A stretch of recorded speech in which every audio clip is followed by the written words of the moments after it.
बोलो जयकारा बोल मेरे श्री गुरु महाराज की जय। सभी गुरुमुख प्रेमियों से सप्रेम जय सच्चिदानंद। आप प्रगटे इस जगत में जीव काज समारने, शब्द नाव बनाए सुंदर दुखद जीव उबारने। तुझ आगे अरदास हमारी, जियो पिंड सब तेरा। कह नानक सब तेरी वड्याई, कोई नाम न जाने मेरा। नम्रता और दीनता से भेंट सतगुरु लीजिए। मैं हूँ शरणागत तुम्हारा, दास अपना कीजिए। मैं हूँ शरणागत तुम्हारा, चरणों में रख लीजिए। महापुरुष फरमाते हैं, प्रकृति और पुरुष ये दो अलग अलग हैं। दोनों के अंश से बना हुआ ये जीवात्मा है। अब इसका मुख जब तक प्रकृति की तरफ रहेगा तब तक इसको शांति कभी नहीं मिलेगी, और जब परमात्मा के सन्मुख हो जाएगा, परमात्मा की ओर मुख हो जाएगा, तो फिर अशांति कभी टिकेगी ही नहीं। हर वक्त शांत चित्त बना रहेगा, शांति से भरपूर हो जाएगा। अशांति का कहीं नामो निशान नहीं रह जाएगा। ये पक्की बात है। संयोग वियोग ये प्रकृति की चीजें हैं। हमें जो कुछ भी मिला है वो पैदा होकर मिटने वाला है, सब प्रकृति का है। और प्रकृति की जितनी भी रचना इस संसार में हुई है, हम देखते हैं, वो सब का सब बिछड़ने वाला, मिटने वाला है। और परमात्मा आने जाने वाला नहीं है, मिलने बिछुड़ने वाला नहीं है। भी वो मिलेंगे फिर बिछड़ेंगे। जो चीज मिलती है वो तो बिछड़ती है, जो आती है वो जाती है। यानी जो पैदा होता है वो विनाश को भी प्राप्त करता है, जो उदय होता है वो अस्त भी होता है। परमात्मा इन सारी रचनाओं से अलग है। परमात्मा ना तो आने वाले हैं ना जाने वाले हैं, और ना ही मिलते हैं ना बिछड़ते हैं, क्योंकि वे सदा सदा से मिले हुए ही हैं। और प्रकृति कभी मिली हुई नहीं है, मिली हुई नहीं रहती। हम जब संसार में आते हैं तभी मिलना शुरू होता है, और जो भी मिलता है वो बिछड़ता भी है। प्रकृति के कोई भी पदार्थ कभी भी मिले हुए रहते ही नहीं हैं। तभी तो हम स्वयं समझ सकते होंगे कि कुछ भी इंसान साथ लेकर आता ही नहीं। हम कुछ भी नहीं लेके आए। सभी साजो सामान दुनिया के यहीं आकर कुदरत के बनाए हुए हमें मिले और यहीं बिछड़ गए। जो कुछ भी मिला वो सब का सब बिछड़ गया। यहां तक कि ये शरीर भी मिला हुआ है तो ये बिछड़ेगा। ये शरीर मिला तो बिछड़ेगा। इसी प्रकार जो कुछ भी प्रकृति का रचा हुआ, प्रकृति का बना हुआ, यानी पूर्ण रूप से कहें कि प्रकृति कभी मिली हुई तो रहती नहीं है। कोई भी पदार्थ प्रकृति के मिले हुए रहते नहीं हैं। हमें ये बात अलौकिक लग सकती है कि आज तक संसार किसी को भी मिला ही नहीं। बेशक हम फूले न समाते हों कि मुझे ये मिल गया, मुझे वो मिल गया, मैंने ये प्राप्त कर लिया, धन प्राप्त कर लिया, बंगला बना लिया, गाड़ी बना ली, इतने खेत बना लिए, खलियान बना लिए, इतनी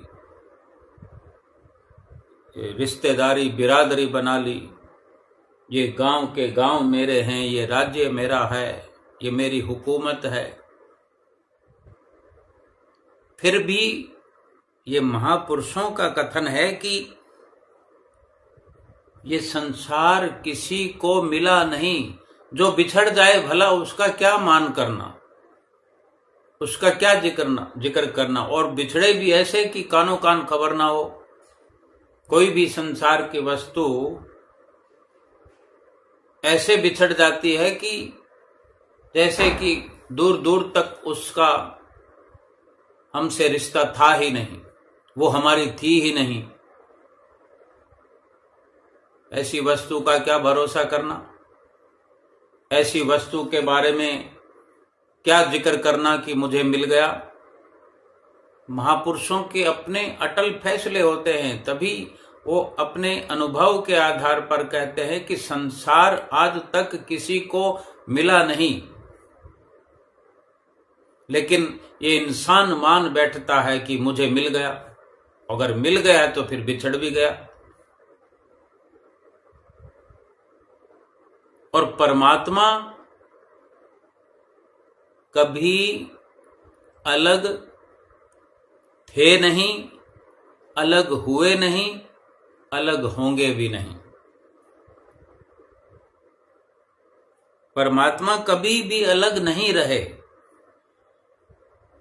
और संसार कभी साथ हुआ ही नहीं।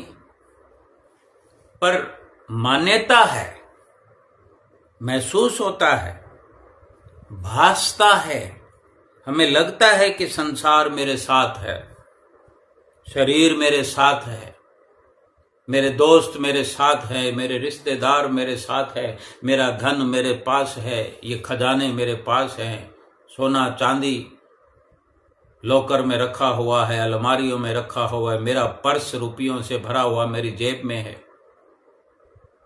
कई प्रकार की ये मान्यताएं हमने बना के रखी हुई है। इंद्रियां, मन, बुद्धि मेरे साथ में है, यही मान्यता हम बना कर रखते हैं। और जो साथ में है, कभी बिछड़ा नहीं, कभी अलग हुआ नहीं, कभी अलग होगा नहीं, उसको हम ढूंढ रहे हैं। जो साथ में है उसकी ये मान्यता है कि परमात्मा जाने कहां है।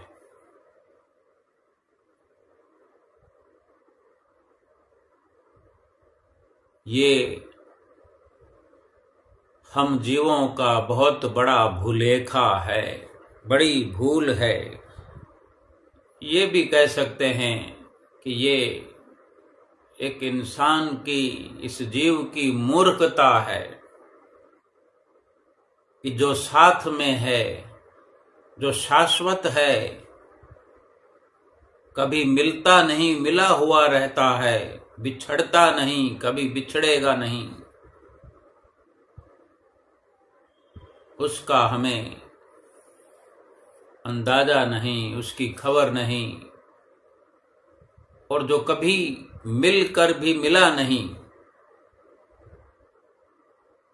और कभी किसी भी वक्त बिछड़ने वाला है, उसी की खुशी मनाते हैं। एक बात की तरफ अगर हम ध्यान दें, एक बात को अगर हम समझ सकें, जान सकें, समझना और जानना भी यकीनन ऐसा होना चाहिए कि फिर वो समझ हमेशा के लिए ऐसी पक्की हो जाए कि सच को सच और झूठ को झूठ स्वीकार कर ले। समझ तो वही होती है। यूं तो दुनिया भर में एक से बढ़कर एक समझदार है, लेकिन सबकी मान्यता यही है कि मुझे ये मिल गया, मुझे वो मिल गया। और भगवान के बारे में, भगवान के नाम पर ठन ठन गोपाल, उसको ढूंढ रहे। अगर हम ध्यान दें, ठीक प्रकार से समझने की बात है कि परमात्मा के लिए हमारा क्या विचार है, हम परमात्मा के बारे में क्या सोच रखते हैं, क्या हमारे विचार हैं परमात्मा के बारे में। परमात्मा वो हो नहीं सकते जो कभी हो और कभी ना हो, कहीं पर हो कहीं पर ना हो, किसी के हों और किसी के ना हों। सर्वसमर्थ परमात्मा में ये सामर्थ्य ही नहीं कि वे किसी समय में हो और किसी समय में ना हो। भगवान में, परमात्मा में ऐसी ताकत है ही नहीं कि वो कहीं हो और कहीं ना हो, किसी के साथ रहें किसी के साथ ना रहें, किसी को मिलें किसी को ना मिलें, किसी देश में हो और किसी देश में ना हो, किसी भेष में हो और किसी भेष में ना हो, या किसी संप्रदाय के हों और किसी संप्रदाय के ना हो, किसी व्यक्ति के हों किसी व्यक्ति के ना हो, किसी वर्ण आश्रम के हों किसी वर्ण आश्रम के ना हो। क्योंकि भगवान प्राणी मात्र में, जीव मात्र में समान रूप रहते हैं।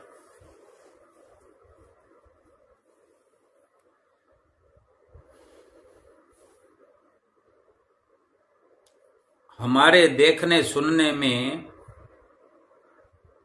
जितना जगत, जितना संसार आता है,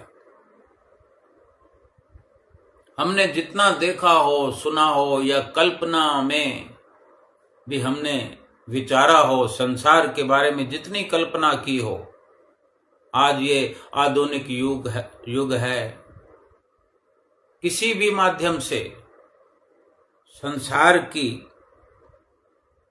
इस जगत की जितनी भी बड़ाई को, महिमा को जाना है कि संसार ऐसा है वैसा है, उस सारे संसार में परमात्मा परिपूर्ण है, समर्थ हैं, शक्तिशाली हैं। भूमा अचल शाश्वत अमल सब ठोस है तू सर्वदा, ये देह है पोला घड़ा बनता बिगड़ता है सदा। भूमा अचल शाश्वत अमल सम ठोस है तू सर्वदा, ये देह है पोला घड़ा बनता बिगड़ता है सदा। यानी परमात्मा व्यापक है, अचल है, ठोस है और सर्वत्र, सब जगह ठसा ठस भरा हुआ है। और इतना मजबूत है परमात्मा, जिसको कुछ भी विश्वास करने या न करने की बात ही नहीं है, अपने आप में एक स्वर्णिम सच्चाई है। और ये शरीर जिसकी हम क्या मान्यता रखते हैं, ये शरीर बिल्कुल पोला है, पोला। ऐसा पोला है कि शरीर में पोल ही पोल भरी हुई है, कोरी पोल ही पोल है। ये वहम है कि इतना मान मिल गया, इतना आदर मिल गया, इतना भोग मिल गया, इतना सुख मिल गया। मिला कुछ भी नहीं है। जो आदर मिला, क्या वो आदर पड़ा है?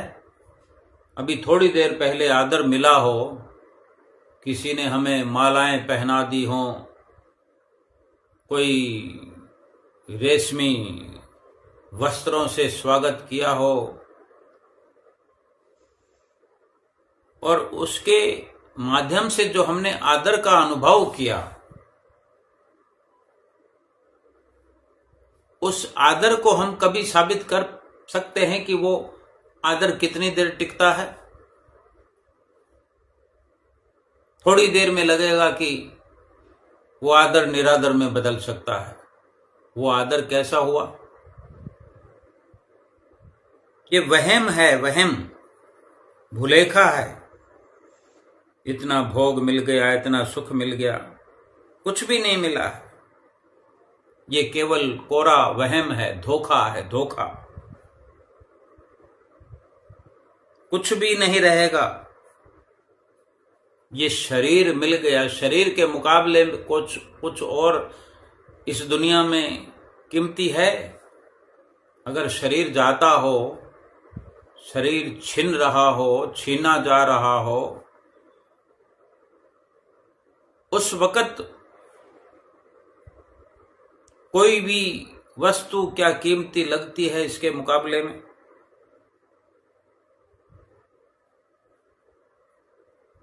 ये शरीर जब जा रहा होता है तो सब कुछ दांव पर लगा देता है इंसान। घर में अगर डाकू आ जाए, राह चलते हुए भी अगर कोई बंदूक तान के खड़ा हो जाए, हमारे सामने किसी जीव जंतु पर फायर कर दे और हमें दिखा दे कि ये बंदूक सच्ची है, इसमें चलने वाली गोली सच्ची है, मृत्यु हो सकती है, और वही बंदूक फिर हमारे सामने तान दे कि अब देर न करो, जो कुछ भी है दे दो, को कितनी देर लगाते हैं हम? तुरंत सब कुछ निकाल कर खीसे में से रख देते हैं कि हमारी ये शरीर बच जाए। इस शरीर को इतना कीमती हमने समझा है। बेशक ये, बिना शक ये शरीर कीमती है, लेकिन शरीर होने पर इस शरीर से जो और सामान हम इकट्ठा करते हैं, उनको कहीं और अधिक कीमती हमने समझा हुआ है। लेकिन ये जब जान पर बन आती है तो वो सभी कुछ कुर्बान कर देते हैं, लेकिन ना वो सब कुछ कीमती से कीमती सामान जो हमने समझे, ना तो वो रहने वाले हैं और ना ये शरीर रहने वाला है। कुछ भी नहीं रहेगा। हर कोई समझ सकता है, क्या ये शरीर रहने वाला है? कोई सुख, कोई भी सुख जो हमें बड़े से बड़े सुख मिले होंगे, हमने अनुभव किए होंगे, हम अपनी भूल के अनुसार एक मुगालते में, धोखे में ही सही, कितने ही प्रकार के सुख अनुभव किए हैं। हमने अपने मुंह से कहा होगा कि आज बहुत सुखी हूं मैं, अब मैं बहुत सुखी हो गया हूं, अभी बहुत आनंदित हो गया हूं। वो सब सुख क्या ढेर लगाकर पड़े हैं? जैसे हम असरफियां कमाते हैं, नोट इकट्ठे करते हैं, धन पड़ा होता है बैंक में, क्या सुख भी इस प्रकार कहीं हमने लॉकर में, कहीं बैंक के अकाउंट में, घर की अलमारी में रखे हैं? कभी भी किसी भी पड़ाव पर पहले के मिले हुए सुख इकट्ठे किए हुए हमारे पास रखे होते हैं? कभी निकाल कर दिखा सकते हैं कि जीवन में इतने सुख मिले? ये कोरी मान्यता है। कोई भी सुख स्थिर नहीं है, स्वप्न के समान है। स्वप्ने की जैसी मान्यता हम खुली आंखों से अब इस संसार में बनाए हुए हैं।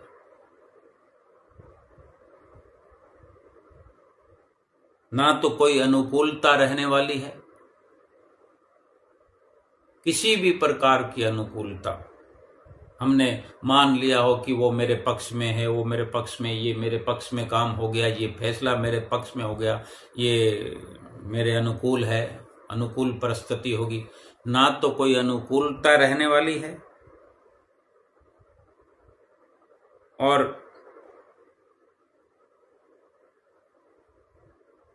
ना कोई भी किसी भी प्रकार का कोई सुख रहने वाला है, ना दुख रहने वाला है, ना मान रहने वाला है, ना बड़ाई रहने वाली है।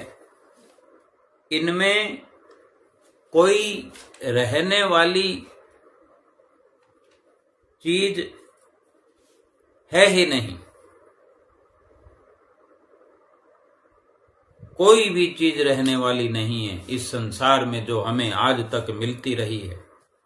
जो कुछ भी हमें मिलता रहा हो वो सब का सब पड़ा नहीं है, बहुत कुछ बिछड़ता चला गया है। बल्कि जो हमारे जीवन की अवस्थाएं, जो हमें बचपन मिला, क्या वो बचपन है?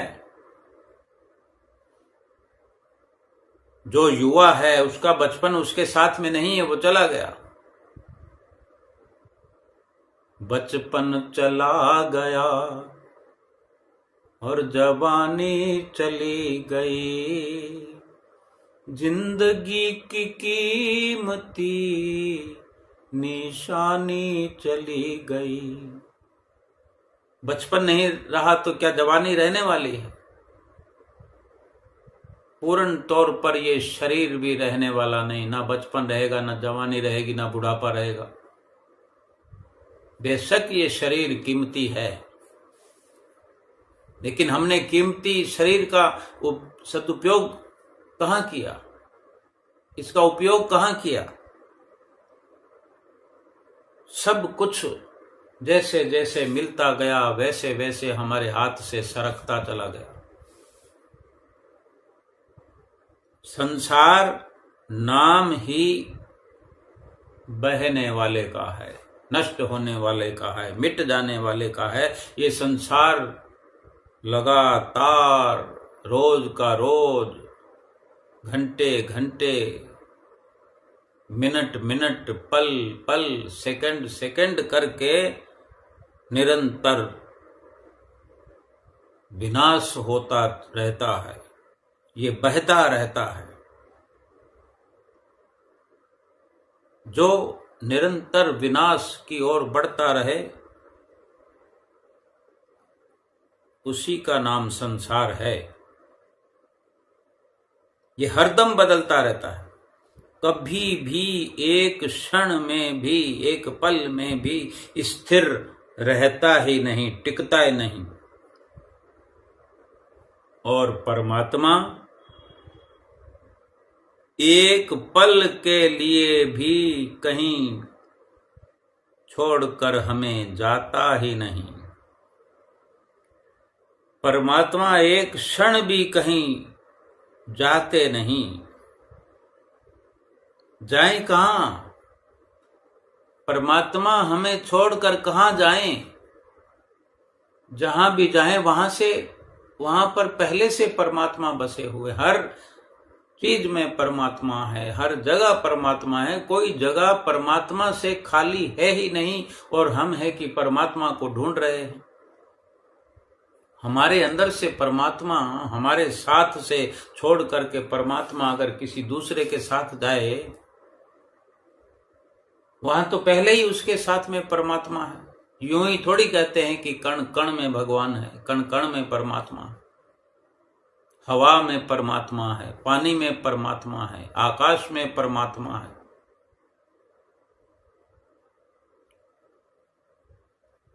कहीं भी नहीं जाते परमात्मा एक क्षण के लिए।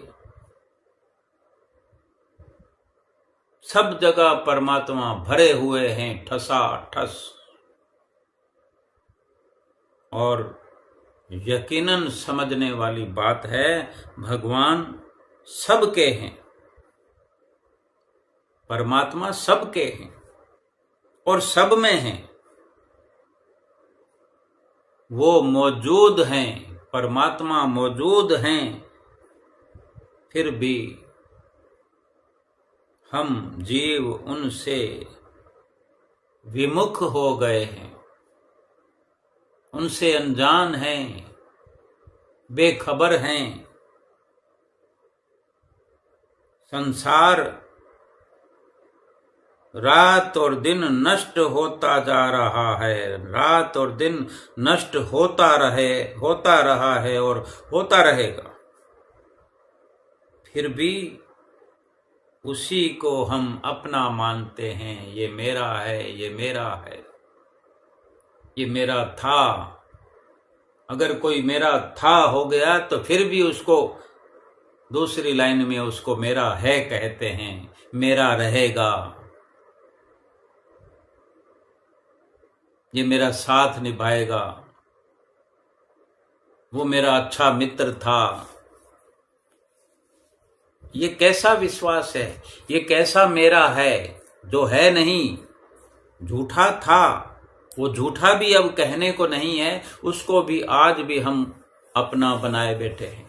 जो नाश हो चुका उसको भी अपना बना के रखा हुआ। ये कैसा अंधविश्वास है। जो अपना है, जो कभी नहीं बिछड़ेगा, उससे हम बेमुख हैं।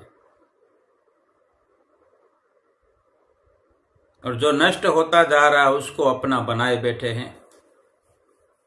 कहते हैं कि इतने विजय प्राप्त कर ली, अब एक प्लाट और ले लिया, एक दुकान और ले ली, एक बंगला और ले लिया,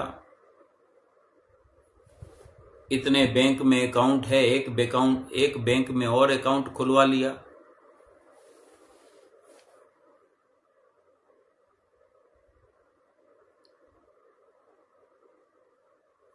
किसी को ये संसार भर का सब कुछ मिल जाए, लेकिन किसी को भी कुछ मिला ही नहीं। सच्चाई ये है, ये जो दिखता है कि मिल गया, ये अपनी आंखों का धोखा है। केवल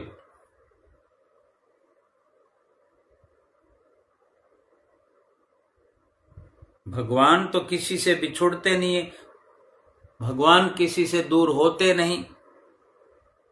उनके लिए हमारी मान्यता है।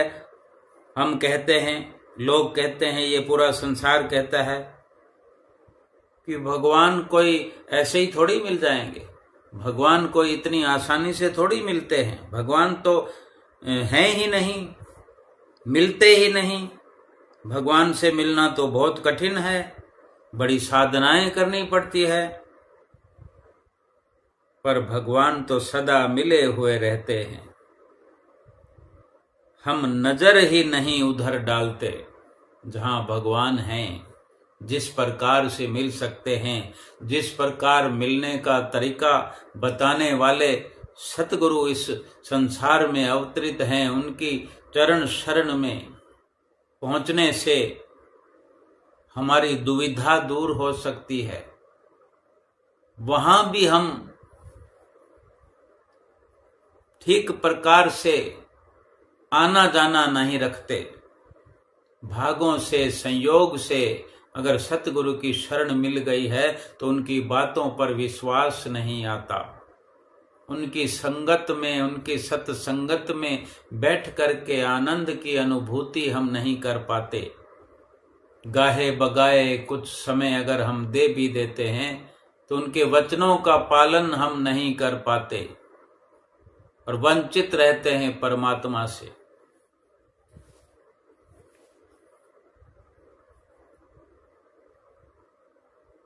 केवल स्वीकार करने की जरूरत है हम जहां भी देखते हैं, हम जहां भी रहते हैं, जहां भी चलते हैं, जिस रास्ते से गुजर जाएं, जिस जगह पर बैठ जाएं, उठते बैठते सोते जागते, जहां नजर डालते हैं वहां वहां पर भगवान मौजूद हैं।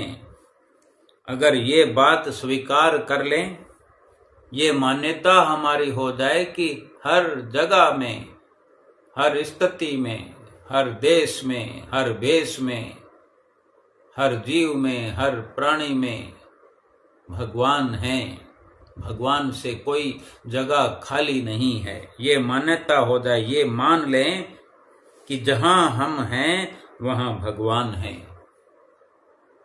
जहां पर भी हम हैं वहां भगवान 100% हैं, ये यकीनन है। लेकिन ये हम यकीन कर पाएं तो,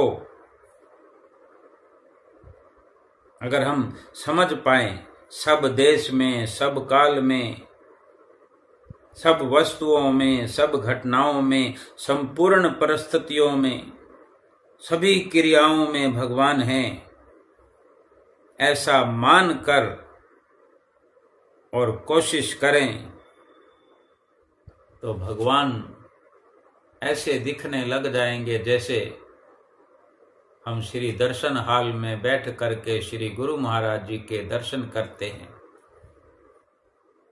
वही भगवान कण कण में भी दिखाई देंगे, रास्ते में भी दिखाएंगे, घर में भी, बाहर में भी, हर प्राणी में भी, सभी जगह उसी भगवान के अस्तित्व का एहसास होने लगेगा। ये एहसास होने लगेगा कि परमात्मा भगवान मेरे साथ हैं, मेरे अंग संग हैं। दृढ़ता से मानने में, दृढ़ता से अगर मान लें तब दिखेंगे, तभी ये दिखने वाला लाभ होगा। केवल एक जयकारा बुला देते हैं, बोलो जयकारा बोल मेरे श्री गुरु महाराज की जय। सबने बोला, हमने भी बोल दिया, जय सच्चिदानंद भी बोल दिया, चरण वंदना भी बोल दिया, संतों महात्माओं से कर दिया, लेकिन भगवान के होने में संदेह है।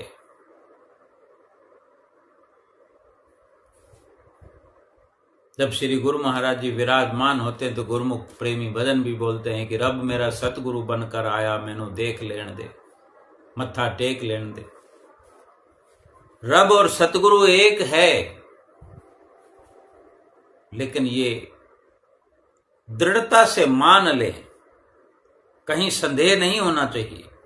संदेह होगा तो फिर नहीं देखेंगे। जितना हम मानते हैं उतना ही हम लाभ जरूर उठाते हैं। दृढ़ता से अगर हम मान लें तो भगवान तो फिर छिप नहीं सकते, भगवान छिप सकते ही नहीं, क्योंकि भगवान कृष्ण गीता में उपदेश करते हैं कि जो सब में मेरे को देखता है, यानी सभी में मुझे देखता है, ऐसा भगवान कहते हैं। और सबको मेरे में देखता है, सभी को सभी में मुझे देखता है और मुझ में सभी को देखता है। मैं उसके लिए फिर अदृश्य नहीं होता, छुप नहीं सकता, और वो मेरे लिए अदृश्य नहीं होता। ना तो भगवान भक्त से छिप सकते हैं और ना ही भक्त भगवान से छिप सकता है। भगवान तो अदृश्य हो ही नहीं सकते, ऐसे परमात्मा सब जगह सदा ज्यों के त्यों ही रहते हैं। हम भी परमात्मा के साथ रहेंगे तो हम सदा रहेंगे, अलग हो ही नहीं सकते। हमारी ऐसी मान्यता कि भगवान सब जगह हैं, उससे बड़ा फायदा यह है कि जो भगवान हमसे अलग नहीं हुए कभी, लेकिन ये मान्यता हो जाए कि भगवान हमारे साथ हैं, तो हम भी भगवान के साथ में हो जाएंगे, कभी उनसे बिछड़ सकते नहीं। हम उन्हीं के साथ रहेंगे, सदा उनके साथ रहेंगे, अलग हो ही नहीं सकते, कभी नहीं हो सकते अलग। और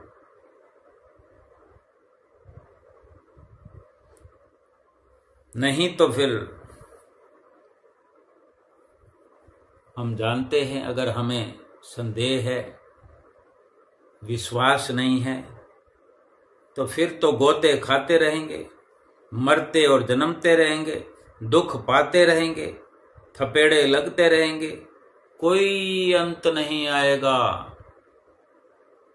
ये जीवन, ये जन्म मरण का चक्कर जाने कब से चल रहा है और फिर जाने कब तक चलता रहेगा।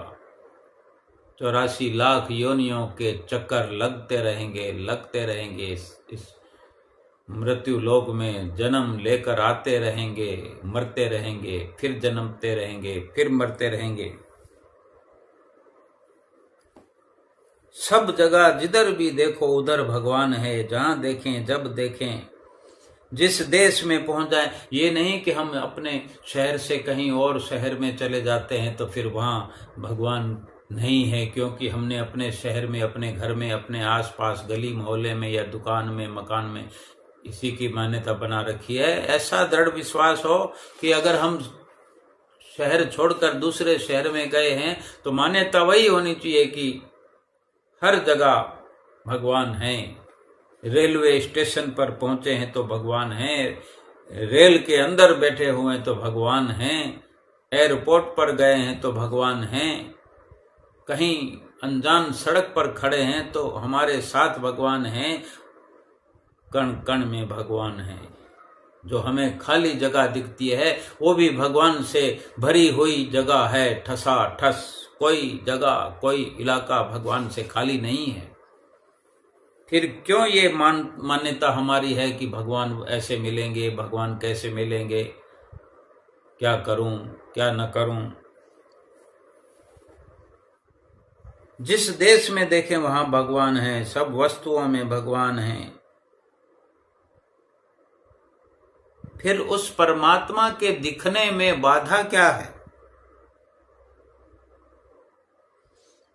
जहां अनुकूलता मान लेंगे वहां राग, और जहां प्रतिकूलता मान लेंगे वहां द्वेष हो जाएगा।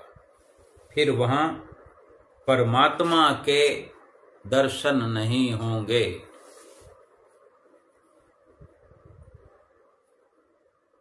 अनुकूलता और प्रतिकूलता के मतलब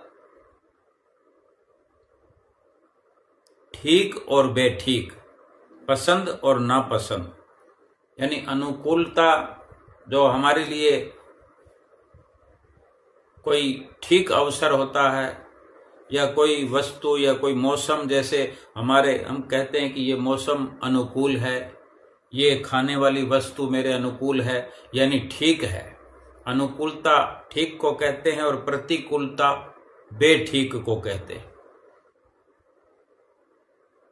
यानी पसंद और नापसंद। हम सोचते रहते हैं कि ये स्थिति मेरे लिए अनुकूल है, ये प्रतिकूल है, ये ठीक है, ये ठीक नहीं है। ऐसा सोचना हमारे लिए गलत, क्योंकि हम अपनी पसंद की वस्तु पाकर खुश हो गए। अगर खुश हो गए, हमारे मतलब का हो गया, ठीक हो गया, तो भी हम भटक गए। और नापसंद वस्तु को पाकर के दुखी हो गए, तो इस प्रकार से भी हम भटक गए। ये ठीक और बेठीक, यानी अनुकूलता और प्रतिकूलता जब तक रहेगी, ऐसा हो जाता तो अच्छा था, वैसा हो जाता तो अच्छा था, भगवान को पाने के लिए, भगवान के दर्शन करने के लिए अनुकूलता और प्रतिकूलता से ऊपर उठना पड़ेगा, ठीक और बेठीक से ऊपर चलना पड़ेगा। ये भटकना है, ये राग और द्वेष है, ये अच्छा है, ये बुरा है। ये राग और द्वेष दोनों ही भटकाने वाले हैं। किसी के दो पुत्र हों, एक पुत्र अच्छा हो, आज्ञाकारी हो, तो भी उसमें मोह रहेगा। एक पुत्र अगर आज्ञाकारी नहीं है, दुराचारी है, उससे अगर मोह नहीं हुआ, उसका ख्याल तो बना रहेगा ना, काश ये भी ऐसा हो जाता। या फिर ये कहेंगे एक बेटा मेरा ठीक है, एक बेटा मेरा बेठीक है। उसके प्रति राग है, उसके प्रति द्वेष है। मोह तो दोनों के साथ लगा हुआ है, विचार तो दोनों का चलता है।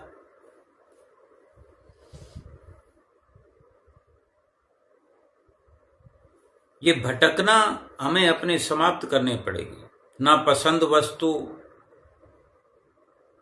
दुख की घड़ी में भटक गए और पसंद की वस्तु में खुश हो गए तो उस खुशी में भटक गए। परमात्मा की मौज को भूल गए ठीक और बेठीक में। कोई दुख की घड़ी में उलझ करके सत्संग में नहीं पहुंचता और कोई सुख की घड़ी में उलझ करके सत्संग में नहीं पहुंचता। एक कहता है क्या करूं, दुख की घड़ी आ गई थी, किसी ने पकड़ नहीं लिया था सत्संग में जाने के लिए, रोकते हुए किसी ने पकड़ नहीं लिया था, बंदूक नहीं लगा दी थी कि अगर सत्संग में तो गए तो गोली मार दी जाएगी। और जो अनुकूलता में, यानी जिसको ठीक हुआ, कोई खुशी की लहर चल रही थी, वहां भी उसे किसी ने पकड़ नहीं लिया था। लेकिन दोनों वंचित तो रह गए ना। यही अनुकूलता और प्रतिकूलता, यानी ये ठीक और बेठीक, अच्छा और बुरा, इस अच्छे और बुरे में उलझकर अगर सत्संग से वंचित रहेंगे, भगवान के भजन सुमरन से वंचित रहेंगे तो नुकसान तो हो गया। मालिक की मौज में रहने और चलने से सुख और शांति जीवात्मा को मिलती है, मिल सकती है। एक आदमी अपनी बेटी के यहां गया, दो बेटियां थी उसकी, तो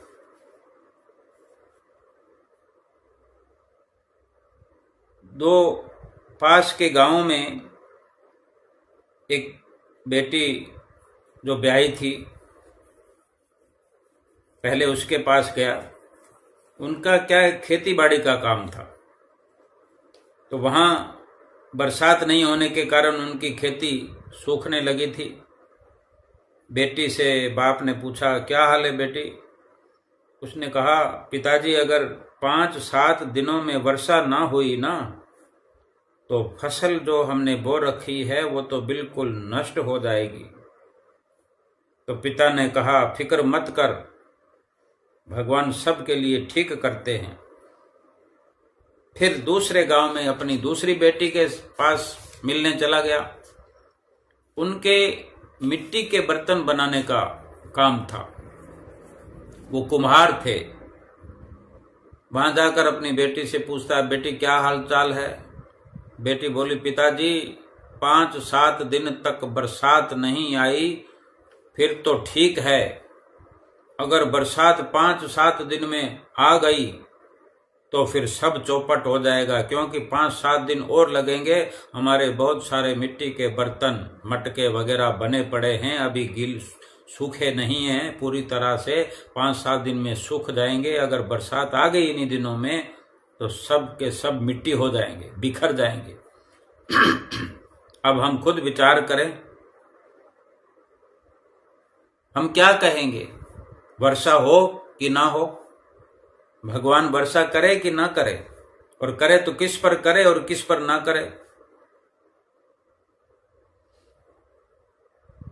दोनों एक आदमी की बेटियां हैं, बेटी के बाप सदा भला ही चाहते हैं। अब करें तो क्या करें? एक ने वर्षा होना ठीक मान लिया और दूसरे ने वर्षा होना बेठीक मान लिया। एक के लिए वर्षा अनुकूल है, दूसरी के लिए प्रतिकूल है। अब ये उनका वर्षा पर राग और द्वेष हो गया। उन्होंने वर्षा को ठीक बेठीक माना, पर वर्षा ना तो ठीक है और ना ही बेठीक है। वर्षा होने वाली होगी तो अवश्य ही होगी, ये क्यों नहीं मान लेते कि जो चीज हमारे हाथ में है ही नहीं उसके बारे में ऐसा विचार करना चाहिए, जो प्रभु तेरी मौज। अगर बर्तन बिखरने होंगे तो बिखर जाएंगे, खेती होनी होगी तो हो जाएगी। प्रभु की मौज है ना।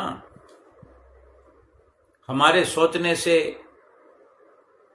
हमारे चाहने से वर्षा का होना या ना होना तो टिका हुआ है नहीं, वो तो भगवान की अपनी मर्जी पर है।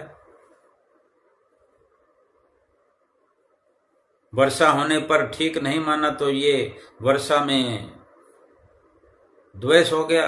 वर्षा होना जिसने ठीक मान लिया वो राग हो गया। इसी प्रकार हमने भी किसी को ठीक मान लिया, किसी को बेठीक मान लिया। ये संसार तो एक जैसा है, पर इसमें ठीक और बेठीक ये दो हमने मान लिया। एक संसार को हमने, एक जैसे संसार को हमने दो मान लिया और फंस गए। ठीक हुआ, बेठीक हुआ, नफा हुआ, नुकसान हुआ, राजी हुए, नाराज हुए, ये दुश्मन है, ये मित्र है, इसने मेरा मान कर दिया, इसने अपमान कर दिया, इसने निंदा कर दी, इसने प्रशंसा कर दी, इसने आराम कर दिया, इसने दुख दे दिया। अब अगर हम इन्हीं में अपने को फंसाए रखेंगे तो भगवान कैसे मिलेंगे? सोचा है कभी? जब तक हमारा रुख संसार की ओर है तो मालिक से बेमुख हैं। तो मालिक से कैसे मिल सकते? मालिक से पीठ किए हुए बैठे। मालिक हमारे सामने हैं, हमने पीठ कर रखी है, मुंह अपना संसार की ओर कर रखा है, प्रकृति की ओर कर रखा है। मालिक हमारे साथ हैं और हम अपने मालिक से अपने आप को बिछड़ा हुआ मानते। हम मालिक को ढूंढ रहे हैं, मालिक हमारे साथ है। कैसे मिलेंगे मालिक से? राग द्वेष के गुलाम नहीं होना है, राजी और नाराज नहीं होना है। राजी और नाराज नहीं होने वाले को त्यागी बताया है। जो न इच्छा करता है न वैर करता है, उसको भगवान ने अपना प्यारा भक्त, प्यारा सेवक समझा है। संसार में तो अच्छा और मंदा, अच्छा और बुरा होता ही रहता है, और एक साधक के लिए इसमें क्या अच्छा और क्या बुरा, क्या ठीक क्या बेठीक, ये तो संसार एक तमाशा है, एक खेल है। इसमें क्या अच्छा और क्या मंदा है? एक सिनेमा के पर्दे पर क्या दिखता है? सभी हम सिनेमा देखने गए होंगे कभी ना कभी, लेकिन जो दिखता है वो क्या है? क्या सच्चाई है वो? ये संसार सिनेमा की तरह है, संसार एक फिल्म की तरह है। इसमें कुछ सच्चाई नहीं है, कुछ स्थिरता नहीं है, केवल दिखता है। जो इसकी सच्चाई को समझ लेता है, और ये समझ कैसे आएगी? रात और दिन संत महापुरुष हमें सत्संग सुनाते हैं, समझाते हैं। श्री परमहंसों ने इतनी सुंदर रचना श्री दरबार की है, ये समझाने के लिए कि जो कार्रवाई हम परमात्मा की ओर मुख करके, परमात्मा को हाजिर हजूर मान के, जो गुरुमुख प्रेमी है, सदा सदा जहां भी रहते हैं, अपने सतगुरु का ध्यान लगाकर रहते हैं कि नहीं रहते? फिर संदेह ना हो कोई थोड़ी सी कहीं बाधा आती है तो हम दौड़ पड़ते हैं किसी के पास, झट से भूल जाते हैं गुरु महाराज जी को, गुरु महाराज जी के नाम को। फिर क्या हो जाता है? फिर क्या लाभ हो जाता है? फिर क्या सतगुरु नहीं रहते? लेकिन हमने तो पीठ कर दी, एक पल के लिए ही सही। बार बार अपने मन को विचलित होने देते हैं। मन स्वयं नहीं होता विचलित, हम उसको ढील देते हैं। किसी दुकानदार का कोई नौकर हो तो उसको वो ढील दे दे करके अपनी गद्दी पर बिठा बिठा करके लाड करे, प्यार करे, तो वो तो सिर पर चढ़ेगा ना। अपने अंकुश में जो सेठ, जो दुकानदार अपने नौकर को रखते हैं, वही उससे लाभ लेते हैं। और जो सिर चढ़ा लेते हैं फिर वो बैठकर रोते हैं। सतगुरु ने जो हमें रात और दिन समझाया है, जो सत्संग में रात और दिन हम नाम की चर्चा सुनते हैं कि नाम सत्य है, जग झूठ है, जग झूठा है, इसमें कुछ भी सच्चा नहीं है। इस संसार में कोई भी सच्चाई नहीं है सिवाय नाम के। लेकिन हम विश्वास कर पाए, अगर विश्वास कर पाए तो हमारा ये जीवन खुशहाल हो जाए, ये जीवन सफल हो जाए।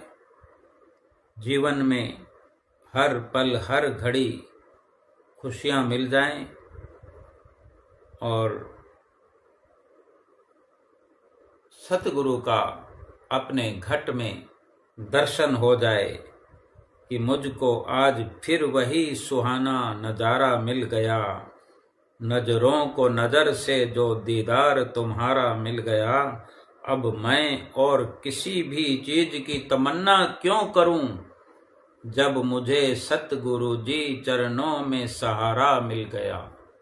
बोलो जयकारा बोल मेरे श्री गुरु महाराज की जय।